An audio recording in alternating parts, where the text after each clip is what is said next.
I think this is good. It makes me think about really how the whole chapter starts, Ephesians chapter 4, where Paul says, I therefore, the prisoner of the Lord, beseech you to walk worthy of the calling with which you were called. And he says, how? In verse 2, he begins to tell us how to do that. And the first thing he says is, with all lowliness and gentleness, with long suffering, bearing with one another in love, endeavoring to keep the unity of the spirit in the bond of peace. And so the first thing he gives us of how to do this, to walk worthy of our calling, which I think it's all in the context of the fivefold ministry, Correct. is with lowliness and gentleness. And when we look at when Paul said that we would, I don't want to butcher it. When he said in verse 13, he said, till we all come to the unity of the faith and of the knowledge of the Son of God, to a perfect or mature man, to Mhm. the measure of the stature of the fullness of Christ. So Yes. to me, understanding the language, he's telling us what the mature man looks like, which is Christ.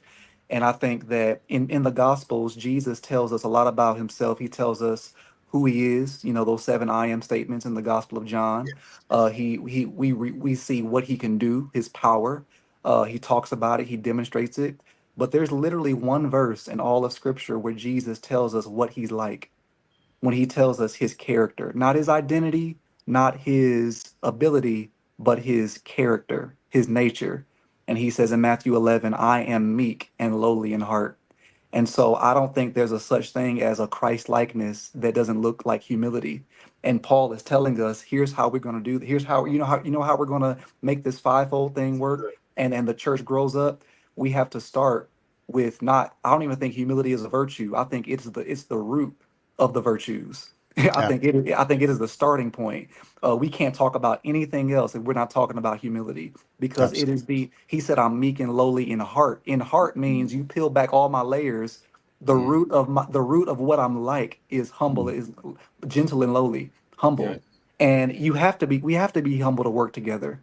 Yes. It can't be all about me or all about you or all about this or that. It has to be, hey, we're a part of a body, Hmm. and in verse 3 he says, endeavoring to keep the unity of the spirit in the bond of peace. And I was talking to our church about this a few weeks ago, about how this is not something that we really do. We don't really endeavor.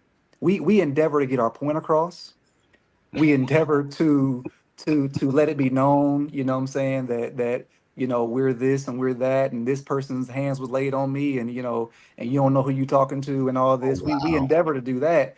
But do we really endeavor? Because endeavoring, I mean, those of us that are married or been married, you know that you have to endeavor to Yes. keep the unity. The endeavoring means I'm working at it.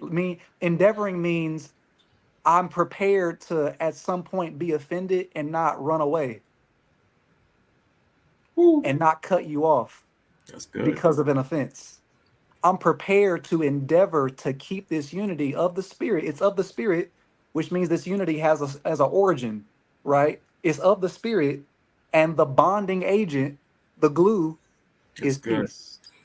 The, That's the good. Greek word irene doesn't mean rest. It Yes. means Yes. being reconciled, being at one, meaning I am going to fight for us to not fall out, not running away as soon as I'm uncomfortable. And that's where that immaturity comes in, where we have to learn how to do relationships, which I say this and I'll pass the mic. What I honor about you, Doc, want to just say this publicly, is how relational you are, and how you champion relationships and coming together in unity. And I appreciate that.